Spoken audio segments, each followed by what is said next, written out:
Bismillahirrahmanirrahim. Assalamualaikum warahmatullahi wabarakatuh. Alhamdulillah Rabbil Alamin. Wassalatu wassalamu ala Rasulillahil Karim. Nabiyyina wa sayyidina Muhammadin wa ala alihi wa sahbihi ajma'in. Wa ba'd. Saudara-saudariku, sebangsa setanah air, semoga video ini menemui kita semua dalam keadaan yang baik, dilindungi oleh Allah Subhanahu wa Ta'ala, dan diberikan bimbingan untuk membangun kehidupan berbangsa, bernegara yang harmoni, dan juga menguatkan harapan kita untuk melahirkan generasi emas yang mampu memakmurkan dan memberikan pencerahan yang berkemajuan untuk negara kesatuan Republik Indonesia yang kita cintai ini.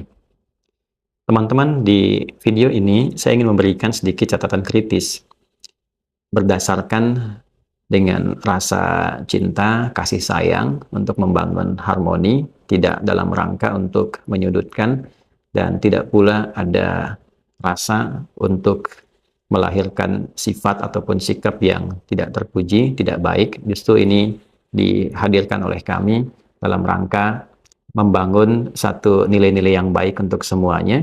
Jadi kadang-kadang masukan-masukan yang membangun dan menyatukan kiranya diperlukan dan disyukuri.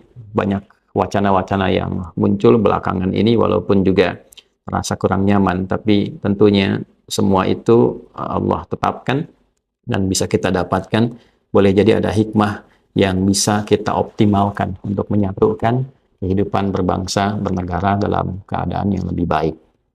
Hal yang kita ingin tampilkan masih seputar isu tentang penggunaan jilbab oleh para dinda kita. Ada 18 perwakilan dari provinsi di Indonesia yang tahun ini bertugas di Paskibraka untuk alhamdulillah menjadi pengibar bendera pusaka di Milad ataupun Dirgahayu Negara Kesatuan Republik Indonesia yang ke-79. Sebelumnya kita doakan semoga seluruh adik-adik kita ini sehat semuanya, bertugas dengan baik dan dengan semangat, dan semoga dengan itu Allah Subhanahu wa Ta'ala memberikan inspirasi kebaikan untuk kita semuanya. Catatan yang ingin saya buat ini terkait dengan sorotan bagi khususnya di BPIP, lebih spesifik di Ketua BPIP dari pernyataan-pernyataan yang beliau telah sampaikan dalam press conference beberapa waktu ke belakang menyoal polemik terkait dengan penggunaan jilbab ini yang mengacu pada dasar aturan. Nah, pada dasar ini saya ingin memberikan satu ranah untuk kita saling berdiskusi dan juga mencari satu titik temu sehingga tidak ada kesan terbangun seakan-akan ada titik pemisahan antara nilai-nilai keagamaan dengan nilai-nilai kebangsaan. Padahal kita sudah mengetahui dan meyakini bersama bahwa nilai-nilai kebangsaan itu pun dibangun dari sulaman nilai-nilai keberagamaan. Ya, untuk itulah kemudian dasar negara kita berupa Pancasila. Dari 5 sila yang utama itu, pada bagian pertamanya adalah sila ketuhanan yang Maha Esa, yang dengan sila ini kita menetapkan bahwa kehidupan berbangsa, bernegara di Negara Kesatuan Republik Indonesia ini didasarkan pada nilai-nilai keagamaan. Dan dalam konteks menanamkan dan mengimplementasikan nilai ketuhanan yang Maha Esa itu, undang-undang memberikan jaminan bahwa setiap warga negara dijamin oleh undang-undang untuk memeluk agamanya masing-masing dan beribadah menurut agama dan kepercayaannya itu. Demikian di pasal 29 ayat 2 itu, negara menjamin kemerdekaan tiap-tiap penduduk untuk memeluk agamanya masing-masing dan beribadah menurut agama dan kepercayaannya itu. Nah, ini poin yang sangat penting. Jadi di undang-undang memberikan jaminan, kemudian dalam konteks beribadah juga dijamin oleh negara, dan turunan dari konteks ibadah itu. Nah, ini yang ingin saya tekankan dulu ya kepada seluruh masyarakat yang boleh jadi masih awam. Ya, awam dalam konteks ini membedakan antara budaya dengan tuntunan agama. Nah, teman-teman sekalian, khususnya di kalangan masyarakat yang mungkin saja belum mengetahui dengan baik, jilbab itu bukan budaya Arab. Ini mohon digarisbawahi, jilbab bukan budaya Arab. Karena perempuan-perempuan di Arab sebelum datangnya ajaran-ajaran Islam yang dibawa oleh Nabi Muhammad SAW yang spesifik bagi perempuan khususnya pada penggunaan pakaian itu, yaitu sebelum datangnya Nabi Muhammad belum ada kebudayaan-kebudayaan di Arab itu yang menggunakan jilbab atau hijab. Ya, justru Di sini teman-teman bisa saksikan misalnya saat Presiden kita, Pak Joko Widodo, Pak Jokowi, saat memenuhi undangan dari Raja UAE itu, ya beliau datang ke Uni Emirat Arab, kemudian memenuhi satu undangan dan di istananya kan disambut. Di antara penyambut itu kan ada perempuan-perempuan Arab. Nah itu bagian budayanya. Ya penyambutan dengan budaya, ada yang menggunakan pedang, yang perempuannya kemudian melakukan satu gerakan tertentu yang Anda lihat tidak menggunakan jilbab, tapi memamerkan bagian dari rambutnya. Yang itu memang budaya di Arab dulu seperti itu, tidak menggunakan jilbab. Justru jilbab nanti kelak akan datang, salah satu risalahnya adalah untuk memberikan sebuah kelengkapan yang sempurna bagi perempuan dan menunjukkan ikrar kemerdekaan bagi sosok perempuan. Jadi jilbab itu menjadi bagian penting dalam syariat Islam untuk memberikan sebuah respon yang sangat kuat tentang status kemerdekaan bagi perempuan yang di era-era itu, di masa jahiliyah, itu masih diperbudak. Nilainya itu sangat rendah perempuan pada masa itu, sehingga diperlakukan dengan semena-mena. Maka Allah Subhanahu wa Ta'ala ketika menurunkan risalah tentang jilbab itu, ya, satu ayat yang spesifik di surat Al-Ahzab itu tentang jilbab. Salah satunya adalah untuk memberikan satu nilai positif bagi perempuan, status kemerdekaannya yang tidak boleh diganggu. Asa ayyurafna fala yu'dzain. Ya, supaya dikenali bahwa ini seorang perempuan yang merdeka, ya, tidak boleh diganggu, statusnya terlindungi. Jadi jilbab itu bukan budaya. Saya tekankan sekali bagi adik-adikku dan saudari-saudariku yang muslimah, penting untuk diketahui dan diresapkan pada jiwa yang paling dalam. Jilbab itu hadiah terindah yang Allah berikan bagi setiap perempuan muslimah untuk memberikan satu penguatan tentang kemerdekaan dirinya. Ya, itu status kemerdekaan bagi seorang perempuan, apalagi muslimah, yang dengan itu dia terlindungi, dengan itu dia terhormat, dengan itu dia tersayang di hadapan Allah Subhanahu wa Ta'ala. Yang tadinya terganggu, yang tadinya dipersekusi, dengan jilbab itu dia semakin terhormat. Dan dengan pengenaan itulah kemudian syariat datang untuk melindungi perempuan. Ya, jadi tentang perlindungan terhadap perempuan, penghormatan nilai dan hak-haknya, salah satunya disimbolisasikan dengan nilai syariat dalam Islam pada penggunaan jilbab. Ini dulu poinnya. Jadi sekali lagi, jangan sampai ada kesan yang terbangun dari minimnya pengetahuan dengan mengatakan, oh ini budaya impor dari Arab yang dikenakan oleh perempuan Islam sehingga bertentangan budaya ini dengan budaya Indonesia. Ini sesuatu yang tidak nyambung. Ya, jadi jangan sampai pengetahuan yang minim ya harus memaksakan satu kehendak dengan membangun sebuah wacana atau opini tertentu yang bahkan secara nalar logika dan secara nilai-nilai kebudayaan kita pun itu tertolak dengan sendirinya. Jadi sekali lagi, pengenaan jilbab itu bukan turunan dari budaya, apalagi impor budaya, tapi kepada implementasi nilai keagamaan dalam bentuk syariat ya pada agama Islam. Jadi kalau kita kembalikan pasal 29 ayat kedua itu, negara menjamin kemerdekaan tiap-tiap penduduk untuk memeluk agamanya masing-masing dan beribadah menurut agama dan kepercayaannya itu. Dalam konteks menjalankan nilai agama itu, ada komitmen menunaikan ibadah sebagai bagian-bagian tuntunan di agama itu. Dalam turunan ajaran ibadah itu ada berjilbab untuk perempuan. Jadi jilbab itu bagian dari ibadah yang dilindungi oleh undang-undang. Jadi saya turunkan dari nilai undang-undang dulu. Lalu saya ingin masuk kepada konteks aturan. Di sini ada sesuatu yang patut kita kritisi, teman-teman sekalian. Ini saya sudah download, jadi teman-teman juga bisa ikuti download ini supaya kita semakin tercerahkan ya.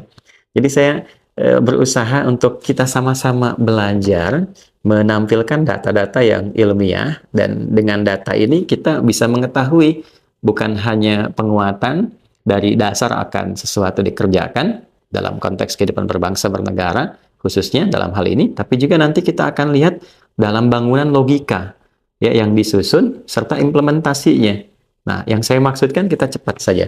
Jadi ada peraturan Presiden nomor 51 tahun 2022 ini terkait dengan nanti pasukan pengibar bendera pusaka ya, atau yang kita kenal dengan Paskibraka itu. Nah, di peraturan nomor 51 tahun 2022 itu nanti akan secara teknis pelaksanaan dari peraturan ini diturunkan dan dilaksanakan kewenangannya oleh BPIP. Nah, karena itu kemarin di media-media kita dengar kan komentar dari Kemenpora, dari menterinya, Menteri Pemuda dan Olahraga yang mengatakan bahwa sejak tahun 2022 kewenangannya sudah beralih ke BPIP. Nah, kewenangan ini sebagai implementasi dari Peraturan Presiden Nomor 51 Tahun 2022 diwujudkan dengan munculnya. Nah, ini ya, Peraturan Badan Pembinaan Ideologi Pancasila atau BPIP Republik Indonesia Nomor 3 Tahun 2022.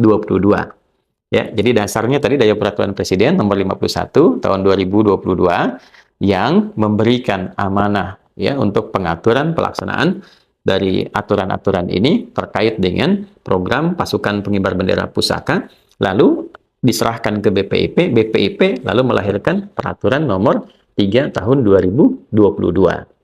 Yang jelas ya? Nah, di peraturan ini teman-teman sekalian, teman-teman bisa download sekali lagi untuk dilihat supaya agak lebih cepat kepada akar persoalan yang sekarang kita sedang hadapi. Jadi ada di bab ke-7 di peraturan nomor 3 ini tahun 2022. Ada bab ke-7 tentang tata pakaian dan sikap tampang paskibraka. Sekali lagi, bab ke-7 tentang tata pakaian dan sikap tampang paskibraka. Di bab ke-7 ini, teman-teman sekalian, di poin A besar tentang tata pakaian paskibraka, ya, tentang nanti di bagian keduanya. Jadi yang satu itu ada umum, ada kecil warna, B bentuk, nanti bagian keduanya ada kelengkapan dan atribut di halaman 87, teman-teman. Ya, baik. Kelengkapan dan atribut saya bacakan ya. A, kelengkapan seragam paskibraka. Kelengkapan seragam paskibraka sebagai berikut. 1, setangan leher merah putih. 2, sarung tangan warna putih. 3, kaos kaki warna putih. 4, ciput warna hitam dalam kurung untuk putri berhijab.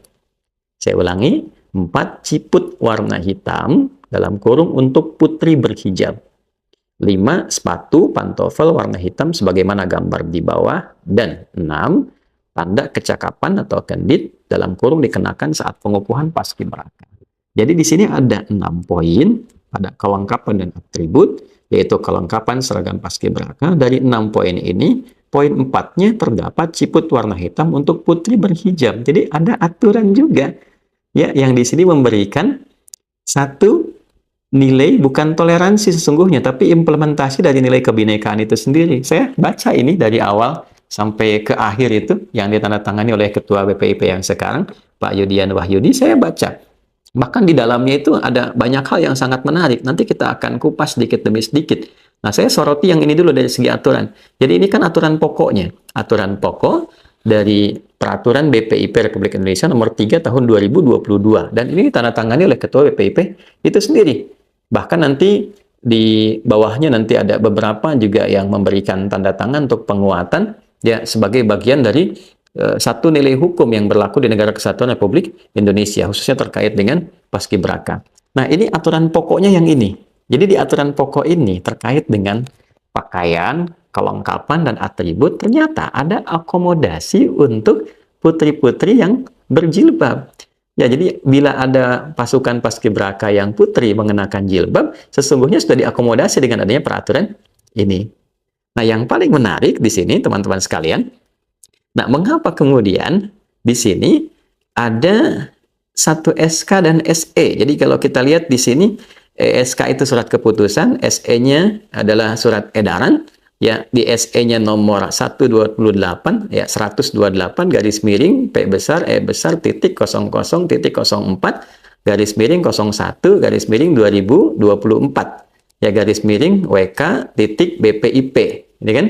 Baik. Nah, kemudian ada juga di sini terkait dengan surat keputusan Kepala BPIP. Jadi ini turunan dari aturan yang pokok nomor 3 tahun 2022, kemudian menurunkan secara teknis pada surat keputusan Kepala BPIP nomor 35 tahun 2024 tentang standar pakaian, atribut, dan sikap tampang pasukan pengibar bendera pusaka. Dan SK ini ditetapkan oleh Kepala BPIP, Pak Yudian Wahyudi, di Jakarta 1 Juli 2024. Di dalamnya, yang poin nomor 4 itu kok bisa hilang? Nah, ini kan jadi pertanyaan yang kritis gitu. Kenapa yang pokoknya itu di peraturan yang paling pokok ketika diturunkan menjadi peraturan teknis, kok ada satu poin yang hilang? Ini kan pertanyaan mendasar. Ya, Kalau kita mengacu kepada undang-undangnya yang pokok, yang dasar, peraturan pokoknya, ini kan jelas secara teknis. Ini 6 poin, mengakomodir A, B, C, dan seterusnya.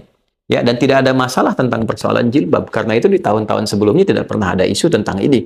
Ya, pernah 2007 saya amati di berita itu, pernah 2007 ada kontroversi tentang penggunaan jilbab, ya tapi bukan di level yang nasional, itu di daerah-daerah. Ya, yang saya lihat pada waktu itu ada kasus di Kediri dan beberapa yang lain, dan itu tuntas. Nah, mengapa hal ini bisa terjadi di tahun ini dan sangat menariknya ini kan aturan yang teknis bisa bertentangan dengan aturan yang pokok dan yang tanda tangan itu adalah orang yang sama. Tadi kan jadi pertanyaan secara aturan. Ya, jadi ini saya ingin poin satu ini memberikan catatan kritis ini untuk fokus pada aturan terlebih dahulu. Apakah ini dibenarkan menurunkan aturan teknis yang melanggar aturan pokok? Nah, ini kan poin bagian pertama.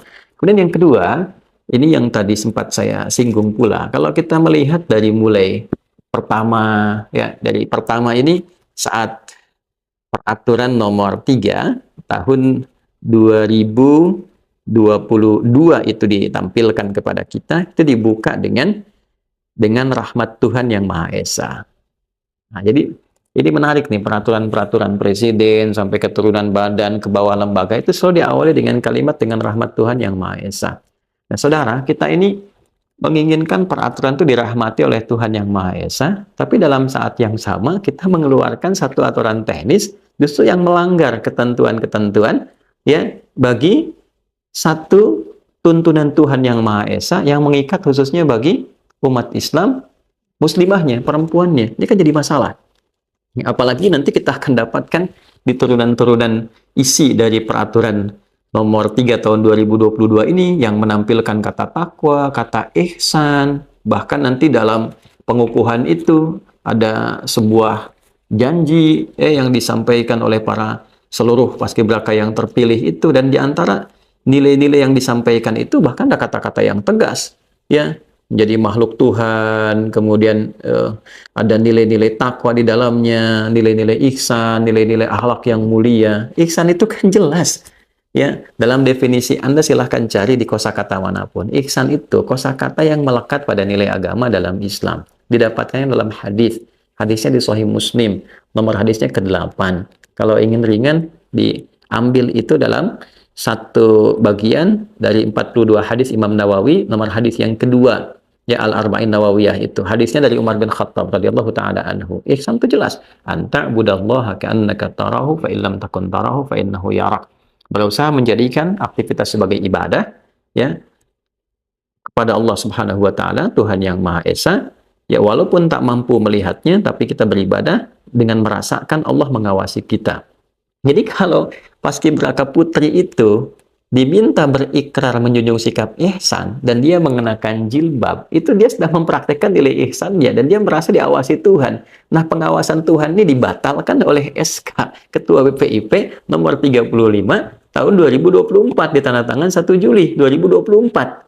Ini kan cukup menarik gitu kalimat-kalimat ini. Jadi saya ingin katakan secara peraturan bertentangan, skala logika juga bermasalah. Lalu yang paling agak getir adalah ini kan pengibaran bendera pusaka ini satu momen sakral untuk mengikrarkan kemerdekaan kita yang spiritnya dibawa ke setiap masa, bahwa kita ini bangsa merdeka. Dengan kemerdekaan ini kita berupaya membangun bangsa dengan nilai-nilai yang kita sepakati, ada 5 dasarnya itu berupa Pancasila, dari ketuhanan yang Maha Esa, kemanusiaan yang adil dan beradab, persatuan Indonesia, kerakyatan yang dipimpin oleh hikmat kebijaksanaan dalam permusyawaratan perwakilan, keadilan sosial bagi seluruh rakyat Indonesia. Ini yang kita ingin wujudkan dalam kehidupan. Gemah ripah loh jinawi ini, kebinekaan yang kita jaga ini. Tapi dalam saat yang sama, adik-adik kita 18 orang itu dilarang merdeka mengenakan jilbabnya. Dia hadir dalam satu event kemerdekaan, tapi dia tidak boleh merdeka dengan jilbab yang dia kenakan. Ini jadi masalah gitu. Nah, ini ada satu nilai moral yang tidak tampak, ya. Jadi secara etos bermasalah, secara logos bermasalah, secara patos bermasalah gitu.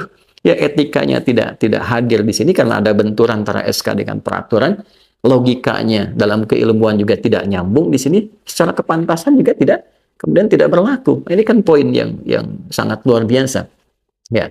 Lalu yang menjadi sorotan adalah ketika masukan sudah banyak sebelum datangnya, kemudian tentunya kita bisa artikan perintah, karena kepala kesekretariatan presiden itu tidak mungkin memberikan statement kalau tidak diatensi oleh presiden.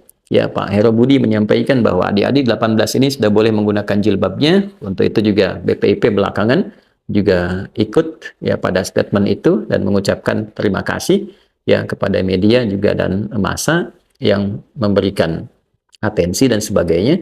Tapi dalam proses itu yang paling menarik adalah ya ketika masukan sudah banyak, DPR sudah memberikan reaksi, Ormas Islam bahkan dari MUI, PBNU, Muhammadiyah dan sebagainya memberikan satu reaksi.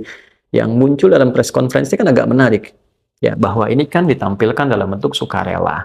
SK ini ditandatangan dengan materai 10.000 ya. Sebelum itu juga kita perlu atensi, ada satu hal yang sangat menarik dalam latihan keseharian boleh menggunakan jilbab, tapi dalam proses yang sakralnya yang 17 Agustus dalam pengibaran bendera pusakanya itu dilepas saat itu saja ya, kemudian setelah itu boleh digunakan kembali. Ini kan sesuatu yang bagaimana mengungkapkannya ya, saya tidak punya kosakata yang kurang baik gitu, tapi secara tegas ini kan bermasalah, itu sajalah ya.